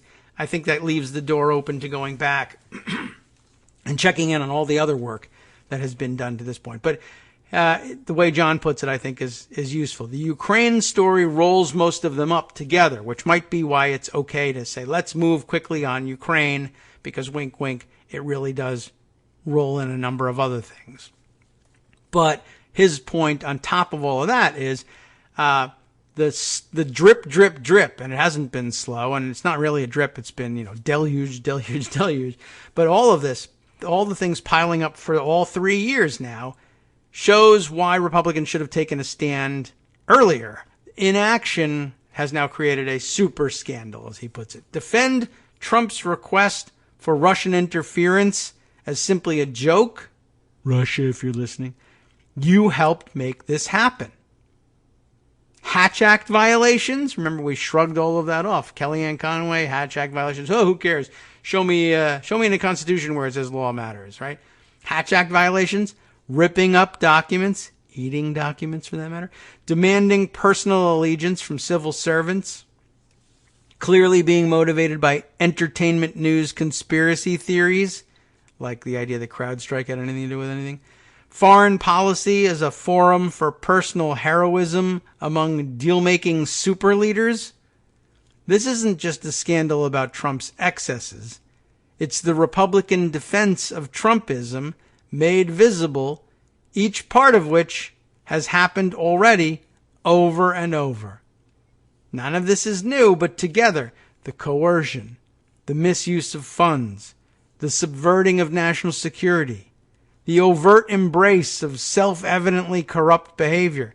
It exposes Trump, and it exposes all the defenses of his behavior too.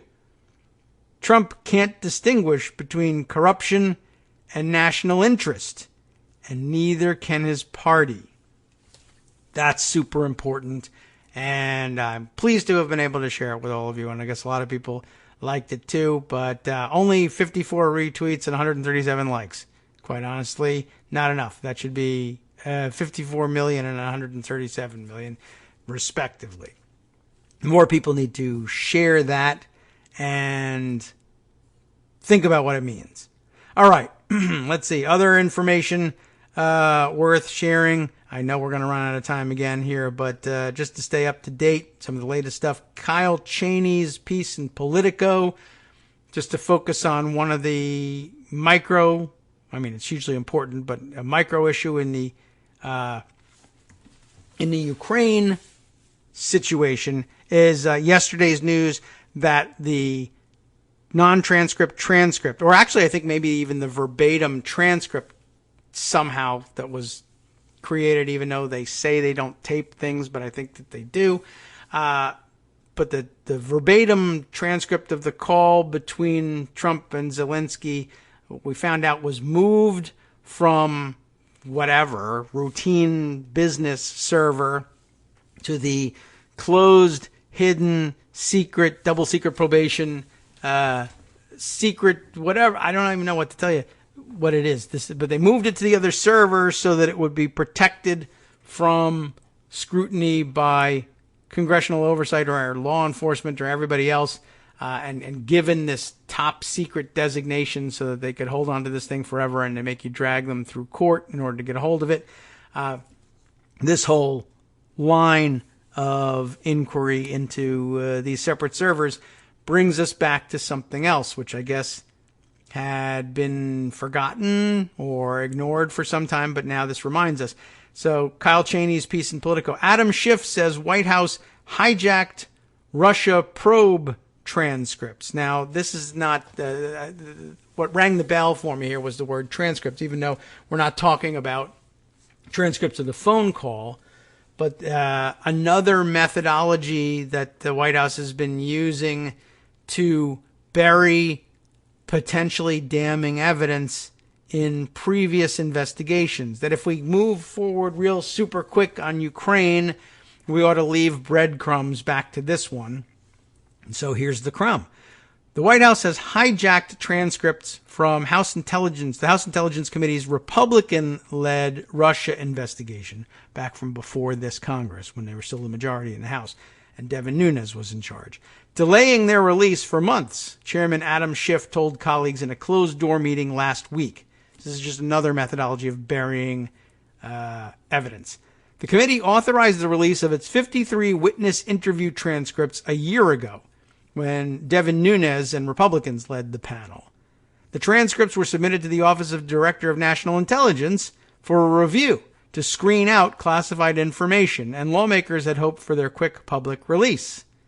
Nunes even indicated at the time, he was lying probably, that he hoped they would be out ahead of the 2018 congressional elections. Again, 53 witnesses interviewed in the Republican-led Russia investigation.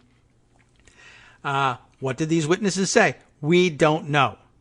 They were classified, they were bottled up, they were sent to the DNI under the reasonable sounding pretense that we need you to review them and redact anything that might be sensitive national security information. And then we'll release it to the public, and the public can find out what the 53 witnesses said about the Trump-Russia affair. Except now you have found out what none of them say because they abused the process. Everyone agreed, okay, it's a reasonable thing to ask the ODNI to redact them. What we didn't count on when we sent them these transcripts is that they might say, basically, like Trump says, I'll release my taxes as soon as the audit is done. We'll release these transcripts as soon as the redacting is done. But nobody thought to say, well, you have until this date to finish the redactions, after which you're out of luck, and what gets released gets released. At that point, we stop the clock, and we release whatever you've done. But they didn't put an end date on it, so the ODNI just said, we're still working on it, and they never released it. Amazing. They don't even have to move them on servers. You just hold them and say, I don't know. You didn't say how long I had to do it. Schiff told his committee on September 17th that ODNI's review dragged on for months longer than expected before grinding to a halt in March when intelligence officials said they intended to share the transcripts with the White House.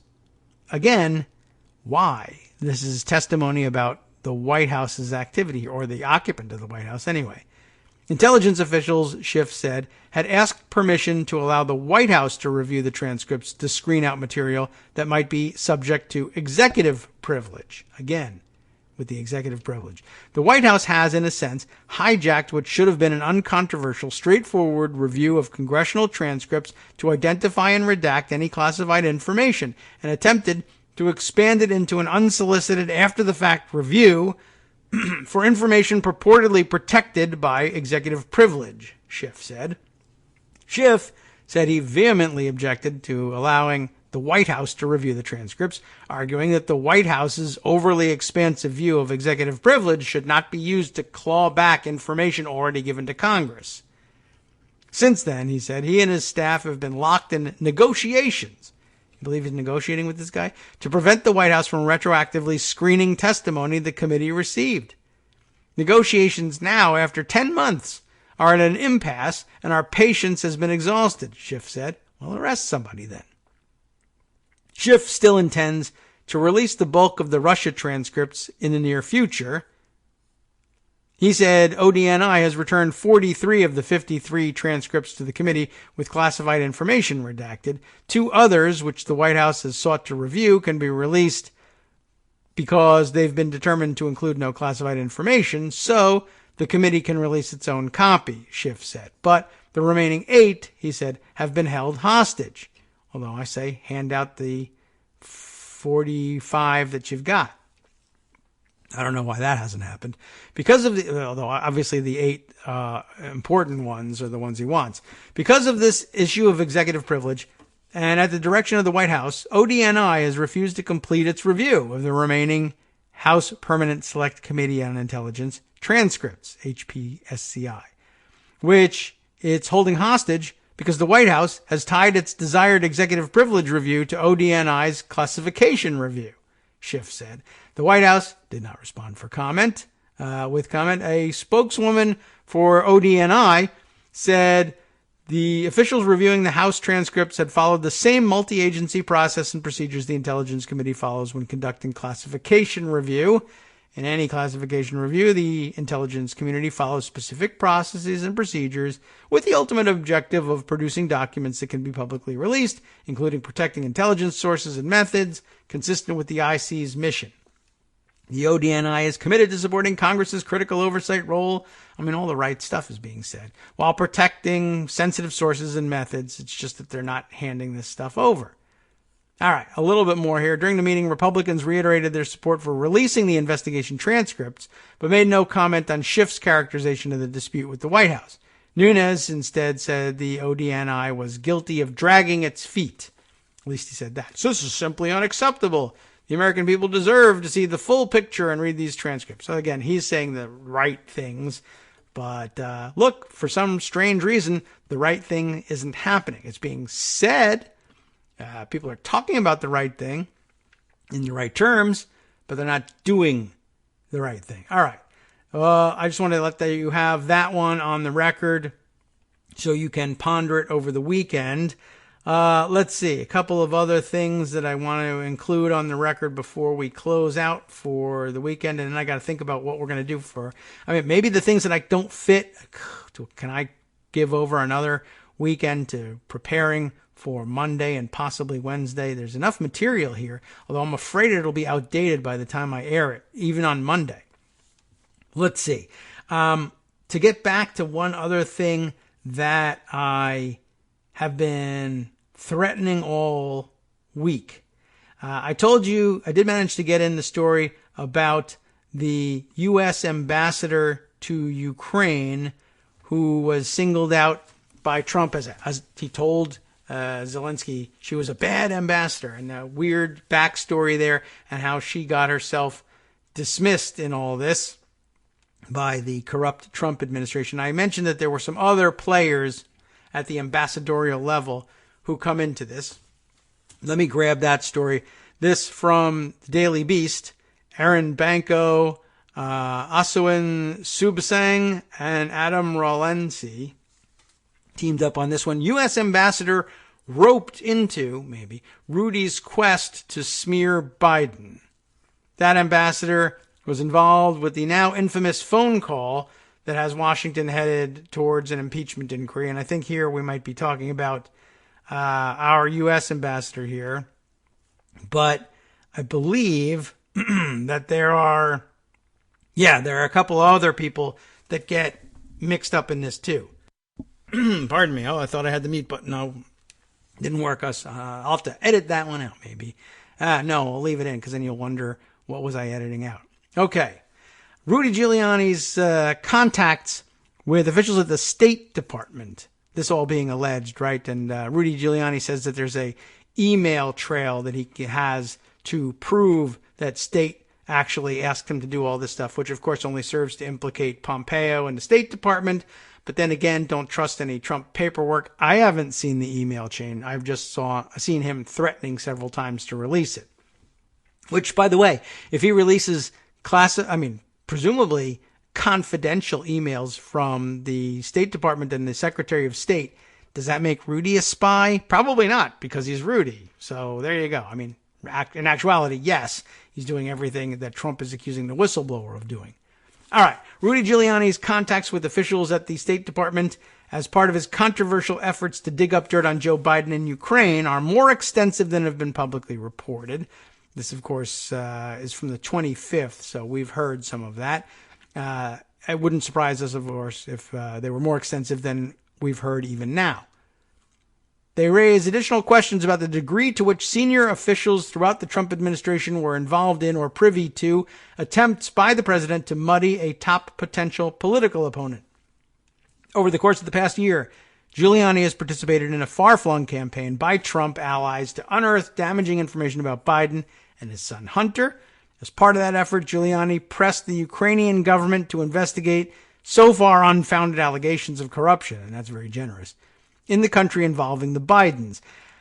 At the time, Hunter Biden was accused, you know all about this, of using his father's political standing to secure lucrative business opportunities abroad. Ukraine's prosecutor general would subsequently say he had no evidence of any wrongdoing.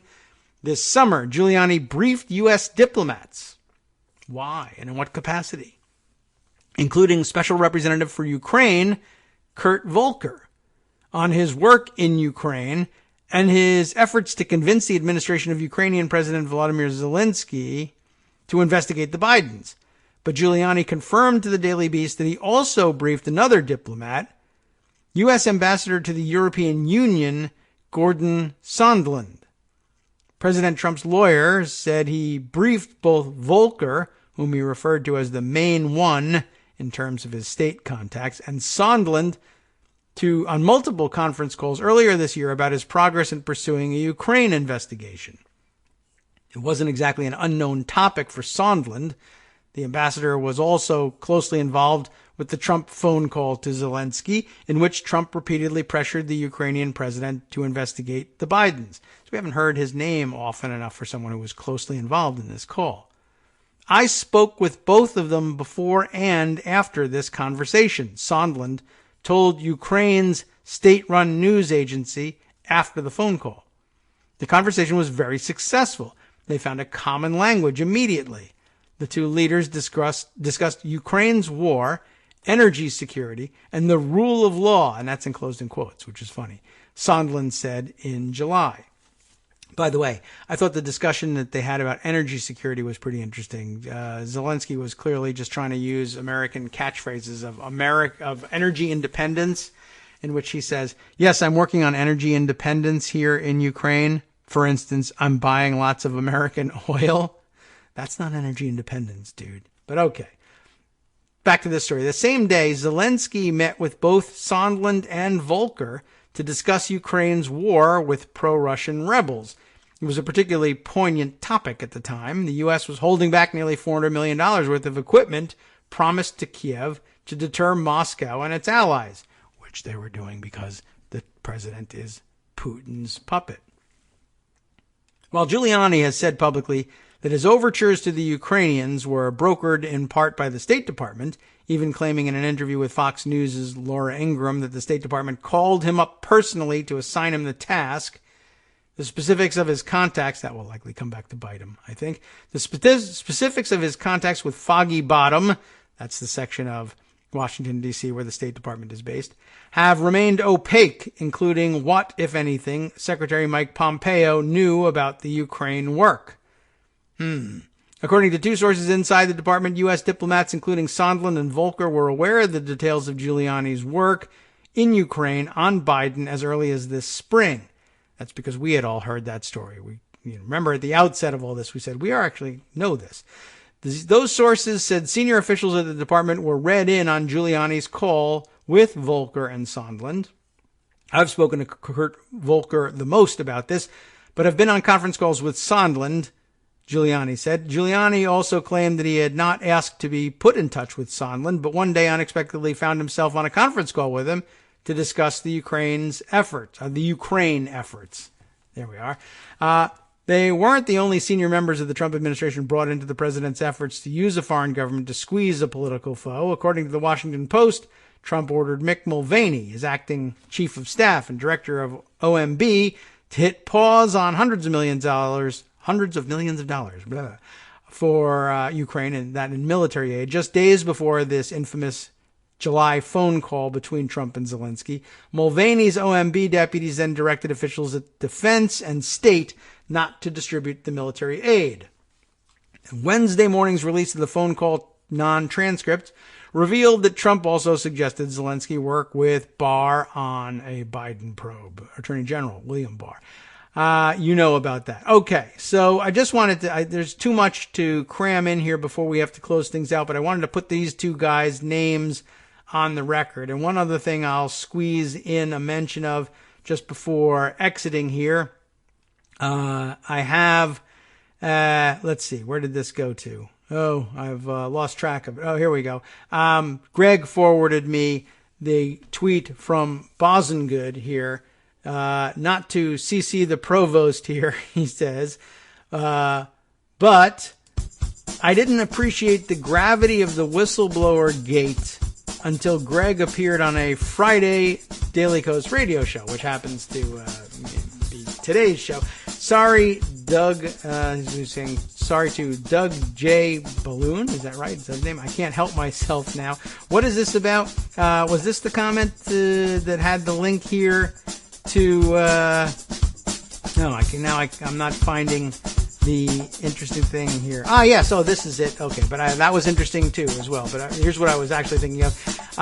This tweet forwarded from Tim Mack, who's been a focus of Greg's interest in all of this for the last couple of days. Here's news to think about for over the weekend. The National Rifle Association was a, quote, foreign asset to Russia in the period leading up to the 2016 election, a Senate report finds. The 77-page Senate report draws on contemporaneous emails and private interviews.